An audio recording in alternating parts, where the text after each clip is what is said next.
প্রাচীন নিদর্শনের আড়ালে লুকিয়ে থাকে অতীতের রহস্যময় গল্প, কিন্তু যদি সে নিদর্শন হয়ে ওঠে ভয়ঙ্কর, শোকাবহ এবং রক্তহীন করা। আজকের গল্প শুরু হচ্ছে এমনই এক অ্যান্টিক দোকান থেকে, যেখানে বিক্রি হয় রহস্যময় ও অদ্ভুত সব পুরনো জিনিসপত্র। এই জিনিসগুলোর সঙ্গে জড়িয়ে আছে এক ভয়ঙ্কর অভিশাপ ও বিভীষিকাময় অতীত। বলছিলাম 3টি ভৌতিক গল্প নিয়ে তৈরি থাইল্যান্ডের horror anthology movie the antique শপের কথা। তো আপনাদের সাথে আছি আমি Pantha Shahriar. Welcome to my channel insight horror Bangla. এবং সেই সাথে চলুন ঘটনা শুরু করা যাক। বিজনেসের উদ্দেশ্যে সিঙ্গাপুর থেকে থাইল্যান্ডে এসেছে অ্যান্ডি, আর 2-3 ঘন্টা পরেই তার ফ্লাইট। তাছাড়া অ্যান্ডির আরেকটি শখ হলো পুরনো অ্যান্টিক সংগ্রহ করা। যেহেতু হাতে এখনো 2-3 ঘন্টা সময় রয়েছে, তাই সে একটি অ্যান্টিক শপে গিয়ে চারদিক ঘুরে ঘুরে দেখছে কোনটা রেখে কোনটা সংগ্রহ করবে। পাশ থেকে এক মহিলা গম্ভীর কণ্ঠে বললেন, আপনি চাইলে সেই পুরনো প্লেট এবং বলগুলো দেখতে পারেন।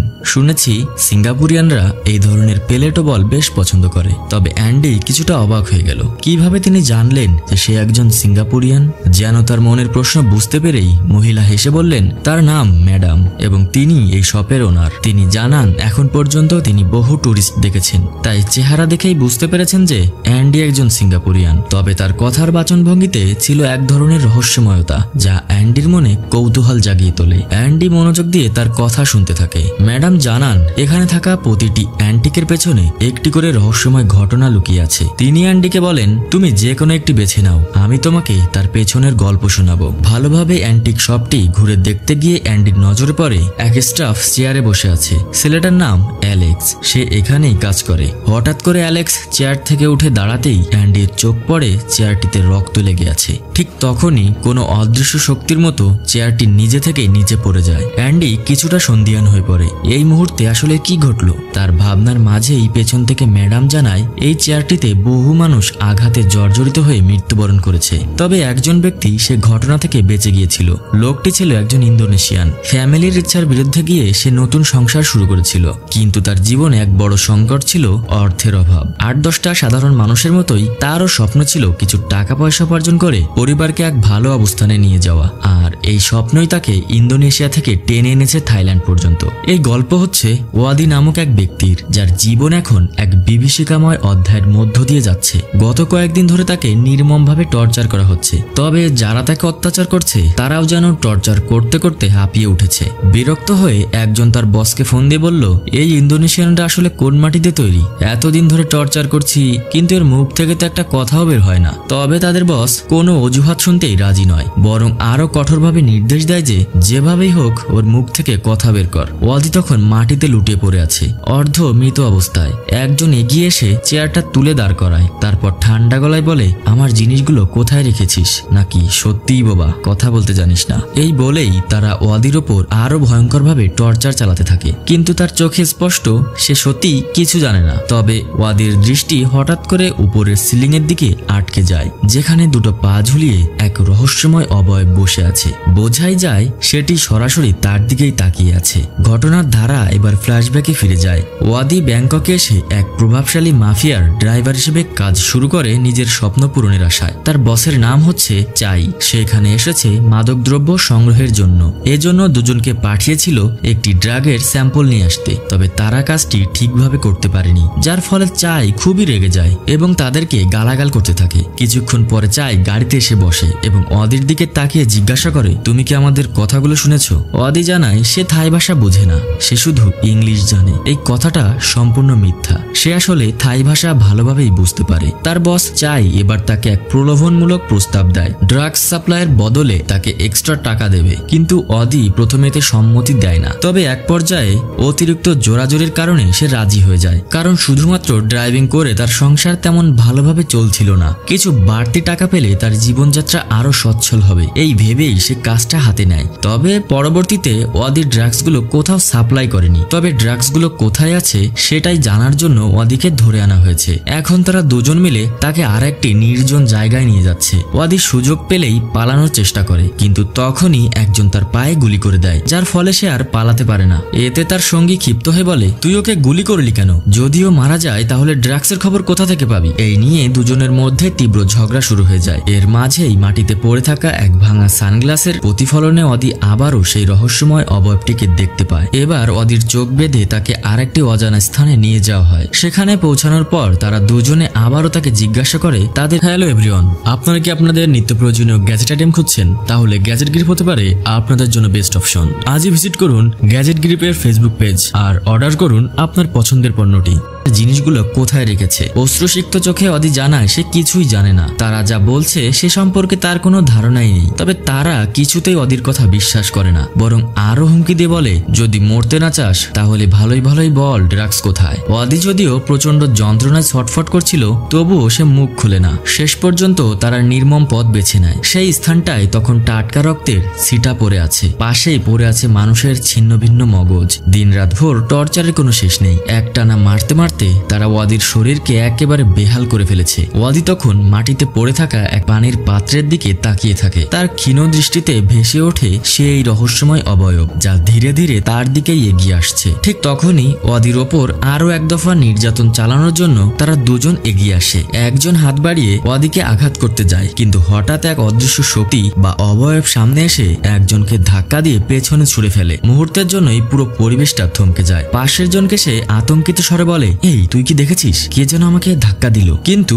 অন্যজন তা নিয়ে ঠাট্টা করে, হা এখানে বুঝি ভূত এসেছে। তবে তারা বুঝতে পারেনি ঠিক ওয়াদির পেছনেই সেই রহস্যময় অবয়বটি দাঁড়িয়ে আছে। ওয়াদি চরম ক্লান্ত হয়ে পড়েছিল, তার চোখ ধীরে ধীরে লেগে যায়। আর ঠিক তখনই সে এক ভয়ঙ্কর ভীষণ দেখতে পায়, যেখানে সে দেখতে পায় এই অবয়বটি যাকে সে এতক্ষণ ধরে দেখছে একসময় তাকেও তার মতো করে এখানে আনা হয়েছিল। এরপর তাকে নির্মমভাবে টর্চার করা হয় এবং শেষমেশ তাকে গুলি করে হত্যা করা হয়। লোকটি আসলে একজন ব্যাংক কর্মকর্তা ছিল, কিন্তু কোনোভাবেই সেই অন্ধকার জগতের ফাঁদে জড়িয়ে পড়ে, যার পরিণতি নিজের জীবনটাই হারাতে হয়েছে তাকে। এই ভয়ঙ্কর স্বপ্ন দেখে অদির হঠাৎ ঘুম ভেঙে যায়। চারপাশটা ভালোভাবে লক্ষ্য করতেই বুঝতে পারে রাত হয়ে গেছে। তার অপহরণকারীরা দুজনেই ঘুমিয়ে আছে। মৃদুয়ালয় মেঝেতে কিছু একটা চকচক করতে দেখা যায়। একটা ঝিনুকের খোলস পড়ে আছে। গুটি গুটি পায়ে অদি ধীরে ধীরে ঝিনুকটার দিকে এগিয়ে যায়। নিচে লুটিয়ে পড়ে হাতের বাঁধনটা কাটার চেষ্টা করতে থাকে। ঠিক তখনই হঠাৎ তার নজর আটকে যায় সামনেই দাঁড়িয়ে আছে দুটো পা।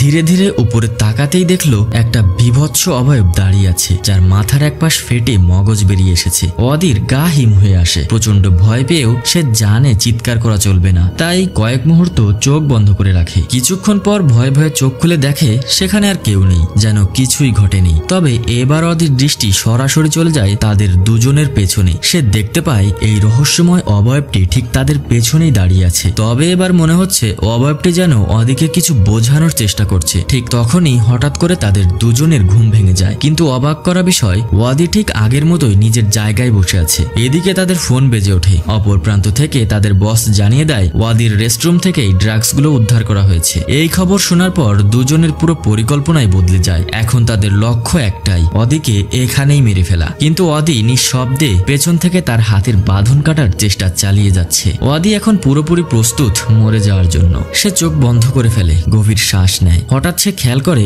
পিস্তল থেকে গুলি বের হচ্ছে না। মনে হচ্ছে কেউ যেন পিস্তলটাকে আটকে রেখেছে। আর তখনই সে আবার দেখতে পায় সেই রহস্যময় অবয়বটিকে। এই সুযোগে অদি দ্রুত তার হাতের বাঁধন কাটার চেষ্টা করে, আর এক পর্যায়ে সে তার হাত মুক্ত করতে সক্ষম হয়। তাৎক্ষণিকভাবে সে তাদের উপর ঝাঁপিয়ে পড়ে। ধস্তাধস্তির মধ্যে সে একজনের হাত থেকে পিস্তল ছিনিয়ে নেয় এবং গুলি চালিয়ে দুজনকেই মেরে ফেলে। ঠিক তখনই সেই অবয়বটির বিকৃত চেহারা ধীরে ধীরে স্বাভাবিক হয়ে যায়। এবার অদি বুঝতে পারে এই লোকটাও একসময় তার মতোই ছিল, একজন সাধারণ মানুষ যার একটা পরিবার ছিল, কিন্তু টাকার অভাবে ভুল পথে জড়িয়ে পড়েছিল এবং নির্মম পরিণতির শিকার হয়েছিল। ম্যাডামের কাছে জানা যায় সেই জায়গায় এরপর থেকে আর কখনো কোনো খুনের ঘটনাই ঘটেনি। অ্যান্ডি ঘটনা শুনে কিছুটা অবাক হয়ে যায়। সে কিছুটা চিন্তিত ভঙ্গিতে বলে, আমি জানতাম না ব্যাংকে এইসব ঘটনাও ঘটে। তবে তার চিন্তা বেশি সময় স্থায়ী হয় না, কারণ এবার তার চোখ পড়ে একটা ব্রেসলেটের দিকে। ম্যাডাম বলে উঠলেন, তোমার চোখ বেশ তীক্ষ্ণ, খুবই সুন্দর একটা জিনিস বাছাই করেছো। ঠিক তখনই অ্যালেক্স এগিয়ে এসে অ্যান্ডিকে জিজ্ঞেস করে, আপনি কি জানেন এই ব্রেসলেটটা আসলে কার? যে লোক এটা পরে সে একটা অদ্ভুত শব্দ শুনতে পায়, আমাকে সাহায্য করো। এরপরে অ্যালেক্স জানায় কাকতালীয় ব্যাপার হলো এই ব্রেসলেটের মালিকও আপনার মতো একজন সিঙ্গাপুরিয়ান বিজনেসম্যান ছিলেন। তবে একদিন সে হঠাৎ করে নিখোঁজ হয়ে যায়। তবে এটি আসলে তার গার্লফ্রেন্ডের কাছে ছিল। সে যখন এটি পড়তো তখনই একটা অদ্ভুত শব্দ শুনতে পেত, আমাকে সাহায্য করো। প্রথমবার শুনে সে ভাবছিল হয়তো সে ভুল শুনছে, কিন্তু না, প্রতিবারই এটা পড়ার সাথে সাথে একই শব্দ ভেসে আসতো। ধীরে ধীরে ব্যাপারটা তার জন্য অসহ্য হয়ে ওঠে। আতঙ্ক আর বিরক্তি থেকে সেটাকে শেষমেশ এখানে এনে বিক্রি করে দেয়। অ্যান্ডি কৌতূহল সামলাতে না পেরে ওটার সামনে গিয়ে কান পাতে। ঠিক তখনই সে স্পষ্ট শুনতে পায় সেই শব্দ, আমাকে সাহায্য করো। এবার সে আরো বেশি কৌতূহলী হয়ে ওঠে। এটির পেছনের গল্পটা জানতেই হবে তাকে। ম্যাডাম বলে, আমি নিজেও ঠিক একই শব্দ শুনেছি। আমি নিশ্চিত তার আত্মা থাইল্যান্ডের কোন এক জায়গায় বন্দী রয়েছে। বলা শুরু হয় সেই সিঙ্গাপুরিয়ান বিজনেসম্যান রায়ানের ঘটনা। এক জরাজীর্ণ জেলখানা, ছাদ থেকে বিন্দু বিন্দু পানি টপ টপ করে পড়ছে, বাতাসে একটা স্যাঁতস্যাঁতে পচা গন্ধ। হঠাৎ করেই রায়ানের জ্ঞান ফিরে আসে। বিভিন্ন জায়গায় ক্ষত আর নীলচে দাগ। বর্তমানে সে একটি জেলখানার মধ্যে আছে। ঠিক তখনই পাশের কোনো একটা জায়গা থেকে একটা FM শো এর আওয়াজ ভেসে আসে। এটা এমন এক জেলখানা যেখানে কেউ একবার প্রবেশ করলে সে আর কখনো ফিরে আসে না। যারা এখানে এসেছে তারা নাকি ধীরে ধীরে নিজের পরিচয় ভুলে গেছে।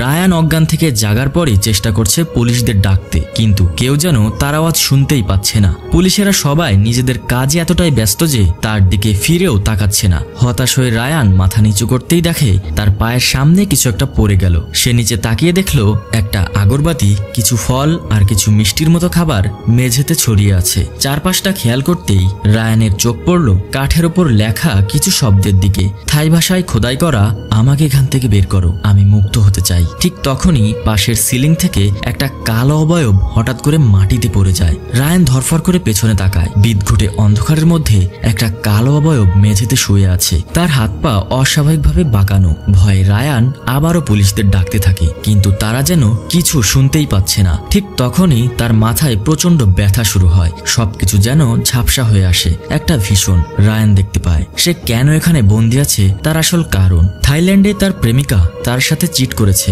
তাই সে ঝগড়া করে সিঙ্গাপুরে চলে যাচ্ছে। কিন্তু হঠাৎ রাস্তায় সে এক অবয়ব দেখতে পায়। ঠিক তখনই তার গাড়ি নিয়ন্ত্রণ হারিয়ে অ্যাক্সিডেন্ট করে এবং যখন তার জ্ঞান ফেরে তখন সে এই জেলে বন্দী। বর্তমানে সে তার হাতের ব্রেসলেটটার দিকে তাকায়। এই ব্রেসলেটটা তার গার্লফ্রেন্ডের দেয়া উপহার। তার মায়াবী মুখটা মনে পড়ে যায়। এত ভালোবাসার পরও কিভাবে সে তাকে ঠকাতে পারলো। এই ঘটনাগুলো চিন্তাভাবনা করতে করতেই সে হাত থেকে ওটা খুলে ফেলে দেয়, কিন্তু দেখা যায় সেটা আবারও তার হাতের সামনেই হাজির। হঠাৎ করে সে দেখতে পায় সেখানে এক কর্নারে কালো এক অবয়ব বসে আছে। প্রচন্ড ভয় পেয়ে সে আবারও পুলিশদের ডাকাডাকি শুরু করে, কিন্তু কেউ তার কথায় সাড়াই দিচ্ছিল না। এক মুহূর্তে সেই রহস্যময় অবয়বটি তার পিছু পিছু এগিয়ে আসে। আবার নিমিষেই অবয়বটি নিখোঁজ হয়ে যায়। তবে যখন সে পেছনে ঘুরে তাকায় চারদিকে কাউকেই দেখা যায় না। হঠাৎ বিদঘুটে দুটো কালো হাত তাকে চেপে ধরে এবং মাটিতে ফেলে দিয়ে তার পুরো শরীরকে অকেজো করে ফেলে। তার হাত পা নাড়ানোর কোনো শক্তিই নেই, কিন্তু পাশে তাকাতেই সে লক্ষ্য করে বাইরে তার দেহ পড়ে আছে। আসলে সে এই পৃথিবীর মধ্যেই নেই। পুলিশেরা মিলে তাকে CPR দিতে শুরু করে। হঠাৎ জেলের ওপর থেকে বেয়ে বেয়ে নিচে এক অবয়ব নামছে এবং তার শরীর অব্দি এসে তাকে চেপে ধরে। এদিকে পুলিশ তাকে CPR দিয়ে বাঁচানোর চেষ্টা করছে, অন্যদিকে তার আত্মাকে অন্য এক অবয়ব গ্রাস করে ফেলছে। শেষমেশ পুলিশ তাকে CPR দিয়ে বাঁচাতে সক্ষম হয়। রায়ান তখন তার গার্লফ্রেন্ডকে নিয়ে একটা স্বপ্ন দেখছে, যেখানে দেখা যায় রায়ান এবং তার গার্লফ্রেন্ড একসঙ্গে সময় কাটাচ্ছে। কিন্তু হঠাৎ করে তার গার্লফ্রেন্ডের ফোনে একটা ভয়েস মেসেজ আসে। মেসেজটি শোনার পর রায়ানের আর বুঝতে বাকি থাকে না যে তার গার্লফ্রেন্ড তাকে কৌশলে ঠকিয়েছে। রায়ান জাগ্রত হলে হঠাৎ তার ফোনে একটি কল আসে। কলটি ছিল তার গার্লফ্রেন্ডের পক্ষ থেকে। রিসিভ করতেই সে কান্নাজড়িত কণ্ঠে ক্ষমা চাইতে থাকে। প্রতিশ্রুতি দেয় এমন ভুল সে আর কখনো করবে না। কিন্তু আশ্চর্যজনকভাবে রায়ান পুলিশদের জানায় যে এটি একটি ভুল নম্বরের কল। পরে যখন পুলিশ স্টেশন থেকে তাকে বের করা হয় তখন দেখা যায় এটি আর রায়ান নেই। তার দেহের ভেতরে অন্য কিছু বাসা বেঁধেছে। ল্যাম্পপোস্টের নিচে দাঁড়িয়ে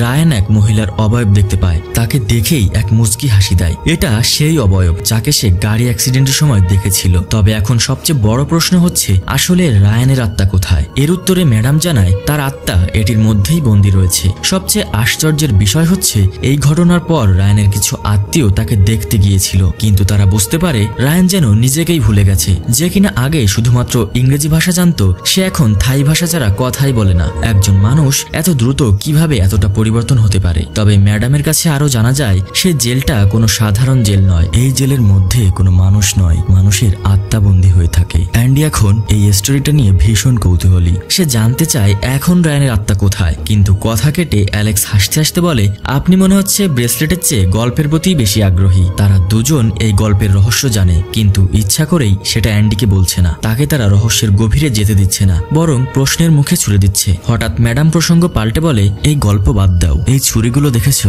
খুবই সুন্দর, তাই না? এখান থেকে যে কোনো একটা বেছে নাও, তারপর আমি তোমাকে পেছনের গল্প বলছি। কিন্তু অ্যান্ডির এই ছুরির মধ্যে কোনো ইন্টারেস্টই নেই। অ্যান্ডি বলে এগুলো তো সামান্য একটা ছুরি মাত্র। তখন ম্যাডাম বলে আপনার জন্য হয়তো এগুলো শুধু একটা ছুরি, কিন্তু এর আগের মালিকের কাছে এগুলো ছিল তার জীবনের চেয়েও মূল্যবান। এই ছুরির পেছনে রয়েছে জেদ এবং প্রতিশোধের গল্প।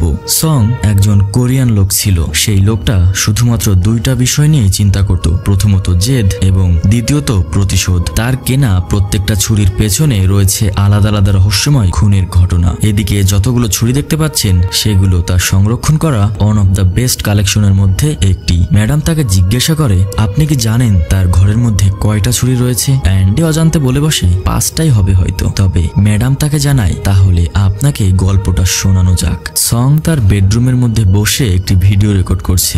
আজ ফেব্রুয়ারির 2 তারিখ, কাল আমার জন্মদিন। এই উদ্দেশ্যে আমার বাড়িতে একটি পার্টির আয়োজন করেছি। সেই পার্টিতে আমার 3টি বন্ধু আসবে যারা কিনা আমার জীবনটাকে নরকে পরিণত করেছিল। আমি বেশি কিছু না, তাদের কাছ থেকে শুধু প্রতিশোধ চাই। তারা আমার সাথে যা যা করেছে আমি ঠিক একই ঘটনা তাদের সাথে করতে চাই। এই বলেই তার পকেট থেকে একটা ছুরি বের করে নিজের গলা কেটে সেখানে আত্মহত্যা করে। আজ সং এর জন্মদিন। এই 3 বন্ধুকে ইনভাইট করা হয়েছে। এরা 3 জন কিছুটা অবাক, কেননা তারা হচ্ছে সং এর লাইফে সবচেয়ে বড় শত্রু। তাদেরকেই বা কেন ওই পার্টিতে ডাকা হলো? তাদের 3 জনের মধ্যে সবচেয়ে বেশি চলে চ্যাম্পিয়নের। এই কিছুটা ভীতু টাইপের, আর পেছনে চেটে বসে আছে উইন। গাড়িতে বসে তারা 3 জন সংকে নিয়ে এখনো গসিপ করছে। চ্যাম্পিয়ন বলে দেখতো ওর মতো বলদ কি পৃথিবীর মধ্যে আর একটা আছে? কোরিয়ার মতো একটা দেশ ছেড়ে থাইল্যান্ডে এসে থাকছে। ওর জায়গায় যদি আমি থাকতাম তাহলে থাইল্যান্ডের বাতাসটা অব্দি নিতে আসতাম না। তবে তারা কিছুটা অবাক, কেননা সংকে তারা 3 জনই সবচাইতে বেশি বুলি করত স্কুল টাইমে। যদিও তারা সং এর শত্রু, তবু তাদেরকে কেন যে এই পার্টিতে ইনভাইট করা হলো এই কথাটাই তাদের পেটে ভালোভাবে হজম হচ্ছে না। অন্যদিকে সং তারা আসবে বলে তাদের জন্য স্পেশাল স্টেক বানাচ্ছে। এখন সময় মতো সেখানে তারা এসে পৌঁছালে দেখতে পায় নিচতলার সম্পূর্ণ রুমটা বেলুন দিয়ে ভরে রয়েছে, তবে চারিপাশে কেউ নেই। হঠাৎ সেই বাড়ির কাজের মেয়ে ইভা তাদের চোখের সামনে এসে পড়ে। সে এসে সংকে জানায় তার মেহমানরা চলে এসেছে। সং তাদেরকে টেবিলে বসে পড়তে বলে, তবে এরা 3 জন কোনো কথা না শুনেই সং এর রুমে ঢুকে পড়ে। সোফা থেকে উঠে সে তাদেরকে বেশি কিছু বলে না, শুধু বলে আজকে আমার জন্মদিন, টেবিলে চলো খাওয়া দাওয়া করি। ওরা 3 জন সংকে জিজ্ঞাসা করে বাকিদের কি হলো, অন্য কেউই তো আসেনি। সং রহস্যময় ভাবে হাতটা জোরে শক্তভাবে মুঠ করে বলতে লাগলো অন্য কারো আশা লাগবে না, তোমরা 3 জনই আজকে আমার গেস্ট। সং খাবার রেডি করতে থাকে। অন্যদিকে এরা 3 জন একে অপরের সাথে কথা বলছে। তেইয়ের কাছে বিষয়গুলো কিছুটা খটকা মনে হচ্ছে, কেননা সবাইকে জিজ্ঞাসা করা শেষ, কারোরই মনে নেই সং এর জন্মদিনের কথা। তার মাথায় উল্টোপাল্টা চিন্তা ভাবনা আসছে। তারা তো স্কুলের মধ্যে তাকে অনেক বুলি করত, এমনও তো হতে পারে সং আমাদের ওপর প্রতিশোধ নেওয়ার জন্য এখানে ডেকে এনেছে। তখন চ্যাম্পিয়ন বলতে লাগলো কি বলিস, ও আমাদের মারবে আর আমরা হাত পা গুটিয়ে বসে থাকবো? তোদের দুজনকে দিয়ে কোনো কাজই হবে না, আমি একাই যথেষ্ট। এই সব কথা বলে তারা ঠাট্টা বিদ্রুপ করতে শুরু করে। সেই মুহূর্তে বাড়ির কাজের মেয়ে সেখানে চা নিয়ে হাজির হয়। প্লেটটা রেখেই হঠাৎ করে অদ্ভুতভাবে চিৎকার করতে শুরু করে। বিষয়টা দেখে চ্যাম্পিয়নের হাসি পাচ্ছে, তবে এতক্ষণে 3 জনের মনেই একটা অজানা আতঙ্কের সঞ্চার হয়। পরবর্তীতে খাবারের টেবিলে গিয়ে তারা উপস্থিত হয়। উইন সেখানে বলছিল কিরে তোর মতিগতি তো ভালো দেখছি না, আমাদের এখানে কি প্রতিশোধ নেওয়ার জন্য এনেছিস নাকি? সং তাদের 3 জনকে উদ্দেশ্য করে বলে এটা তো অনেক আগের ঘটনা, এগুলো আমি অনেক আগেই ভুলে গেছি, আমার মনের মধ্যে এখন আর কিছুই নেই। চ্যাম্পিয়ন উঠে গিয়ে একটা ছুরি নিয়ে সং এর গলায় চেপে ধরে বলতে লাগে তুই কি ভেবেছিস আমরা এতটাই নির্বোধ? যদি আজও তোর সাথে বুলি করি তখন কি করবি? একটু পরে সে হেসে বলে আরে বন্ধু মজা করলাম, তুই চিন্তা করিস না, আগের মতো আমরা আর নেই। তবে দেখা যায় স্টেক কাটতে কাটতে সং নিজের হাতটাই কেটে ফেলে। সং তাদেরকে জানায় তোমরা খেতে থাকো, আমি হাতটা পরিষ্কার করে আসছি। সং সেখানে অনুপস্থিত থাকায় তাদের মনে পড়তে থাকে স্কুলের পুরনো দিনগুলো, বিশেষ করে বুলি করার ঘটনা।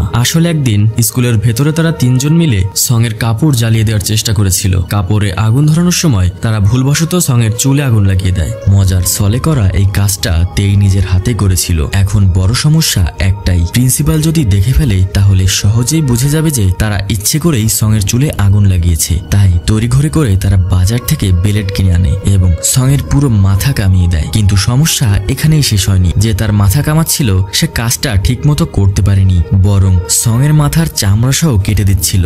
বিষয়টা এতটাই ট্রমাটিক ছিল যে তারা তিনজনই এই ঘটনা ভুলতে পারেনি। সং তো ভুলবেই না, সেখানে তেই ভয় পাচ্ছিল। সে বলে সে এখানে এক মুহূর্তও থাকবে না, সেখান থেকে চলে যাবে। বিষয়টা তার কাছে একদমই সুবিধার মনে হচ্ছিল না। এ নিয়ে তাদের তিনজনের মাঝে কিছুটা ঝগড়া হচ্ছিল। হঠাৎ চ্যাম্পিয়নের হাতের ওপর থেকে 2-1 ফোঁটা রক্ত পড়ে। আসলে এই রক্তটা অনেক সময় ধরে তাদের খাবারের প্লেটের মধ্যে পড়ছিল। তারা যে রক্ত সহ খাবার খাচ্ছিল সেটা তারা মোটেও টের পায়নি। বিষয়টা ভাবতেই তাদের বমি চলে আসে। তবে এই রক্তটা কোথা থেকে পড়ছে তা কিছুতেই বুঝতে পারছিল না। এখন পরিবেশটা বেশ গা ছমছমে হয়ে ওঠে। একে তো এই বাড়ি পুরোপুরি নীরব, আর এখানে শুধু দুজন থাকে। কিছুক্ষণ আগে রক্তও দেখেছে। সব মিলিয়ে তাদের মনে এক অজানা ভয় কাজ করে। হঠাৎ নজরে পড়ে বাড়ির মেড উপরের দিকে কোথায় যেন যাচ্ছে। তার পিছু নিতে নিতে তারা দোতলায় চলে যায়। হাঁটতে হাঁটতে সঙ্গের রুমে গিয়ে পা পিছলে পড়ে যায়। হাত পরে জমাট বাঁধার রক্তের মধ্যে। লাইট জ্বালাতেই তারা দেখতে পায় সঙ্গের লাশ বেডে পড়ে রয়েছে। সে গলা কেটে আত্মহত্যা করেছে। তবে পাশের টিভিতে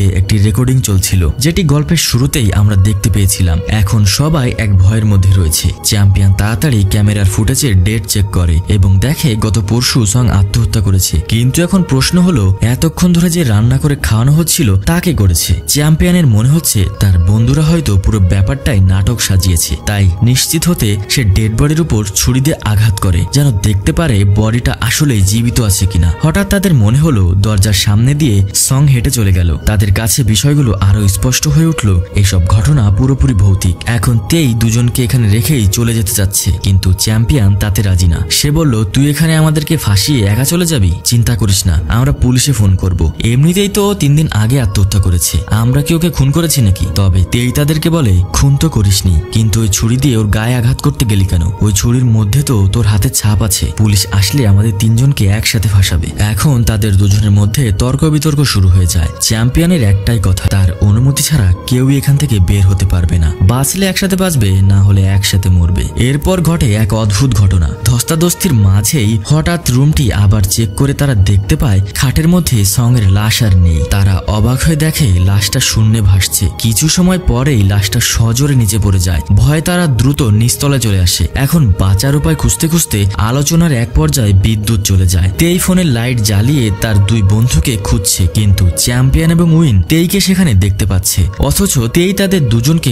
কোথাও দেখতে পাচ্ছে না। হাঁটতে হাঁটতে হঠাৎ মনে হলো তার পায়ে কেউ যেন টান দিয়েছে। পেছনে ফিরে তাকানোর সাহস তাহার আর ছিল না। কোনো মতে শক্তি সঞ্চয় করে পেছনে তাকাতেই দেখে সেখানে কেউ নেই। আবার সামনে তাকাতেই বাড়ির কাজের মেয়ে ইভাকে দেখে, যে হাতে একটি ধারালো ছুরি নিয়ে তেইকে বারবার আঘাত করতে থাকে। ছুরি আঘাতের ব্যথা সে অনুভব করছিল, তবে পরক্ষণে সে দেখতে পায় সামনে কিছুই নেই, এমনকি তাকে ছুরি দিয়ে কেউ আঘাত করেনি। হঠাৎ কাটা গলা নিয়ে সং তার সামনে দাঁড়িয়ে। তেই তাকে দেখে এক ভয়ঙ্কর চিৎকার দিয়ে ওঠে এবং এক দৌড়ে কিচেন রুমে চলে আসে। অন্যদিকে উইন তেইকে খুঁজতে খুঁজতে এক রুমে ঢোকে। অন্ধকারে তাকে বসে থাকতে দেখে, কিন্তু একটু সামনে এগিয়ে গিয়ে লক্ষ্য করতেই সে বুঝতে পারে যে তার সামনে তেই নয়, বরং সং দাঁড়িয়ে আছে। সং এর মুখ থেকে বমির মতো লালা ঝরে পড়ছে। উইন অবাক হয়ে পিছলে পড়ে যায় এবং কোনো মতে নিজের প্রাণ বাঁচানোর জন্য সেখান থেকে পালাতে চেষ্টা করে। অন্যদিকে কিচেনের মধ্যে তেই দেখে পুরো স্থানটি ছুরি দিয়ে ভর্তি। সামনে পা রাখতেই তার পায়ের আঙ্গুলটা কেটে যায়। এক পর্যায়ে সেখান থেকে বাঁচার জন্য সে কিচেনের ওপর উঠে পড়ে। হঠাৎ সে সং এর আত্মাকে তার পাশে দেখতে পায় আর ভয়ে কিচেনের স্টবের উপর পড়ে যায়। আগুনের গরম সহ্য করতে না পেরে সে গড়িয়ে নিচে পড়ে যায়। তবে মেঝেতে অগণিত ছুরি থাকায় সে ছুরির আঘাতে মারা যায়। অন্যদিকে চ্যাম্পিয়ন তার প্রমাণ মেটানোর চেষ্টা করছে এবং উইনকে তাড়া করে যাচ্ছে। সে বলে, আজকে তোরা সবাই মরবি। নিচতলায় আসার পর চ্যাম্পিয়ন সংকে দেখতে পায়। সং তাকে বলে, আজকে আমাকে বুলি করবি না? সেখানে সং তার হাতে মার খাচ্ছিল এবং ভয়ঙ্কর হাসি দিচ্ছিল। তবে আসলে চ্যাম্পিয়ন সংকে মারছিল না, বরং তার বন্ধু উইনকে মারছিল। তাকে ধীরে ধীরে কষ্ট দিয়ে আঘাত করছিল। সং তাকে বলল, তুই আমাকে যতই মারার চেষ্টা করিস না কেন, আমি মরবো না। এক পর্যায়ে সে পুরোপুরি আউট অফ কন্ট্রোল হয়ে নিজের বন্ধু উইনকে সং মনে করে খুন করে ফেলে। ঠিক সেই সময় হাজির হয় সং এবং তার কাজের মেয়ে। আসলে সং তার গলায় আর্ট করে রেখেছিল, সে মরেনি। তবে এতক্ষণ যে তারা হ্যালুসিনেট করেছিল তার কারণ কি? এর উত্তরে সং জানায়, যে গাছের পাতা দিয়ে LSD তৈরি হয় সেগুলো ভালোভাবে পুড়িয়ে স্টেক বানিয়ে খাওয়ানো হয়েছে। এর ফলে তারা তিনজনই হ্যালুসিনেট করছিল। সং আরো জানায়, তুই এখন আসামি, কারণ ছুরির মধ্যে তোর হাতের ছাপ রয়েছে।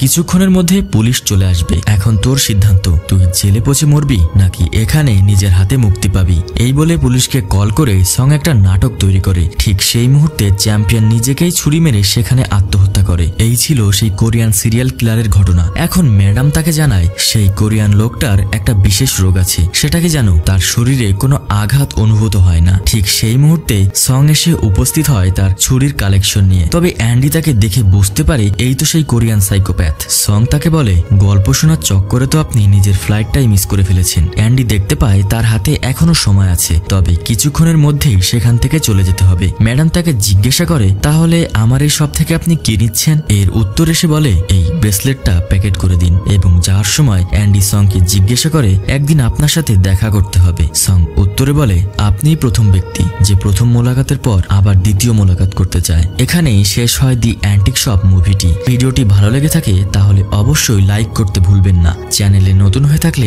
সাবস্ক্রাইব করে পাশে থাকুন এবং কমেন্ট করতে একদমই ভুলবেন না। Till then, goodbye. দেখা হচ্ছে নতুন এক ভিডিও নিয়ে।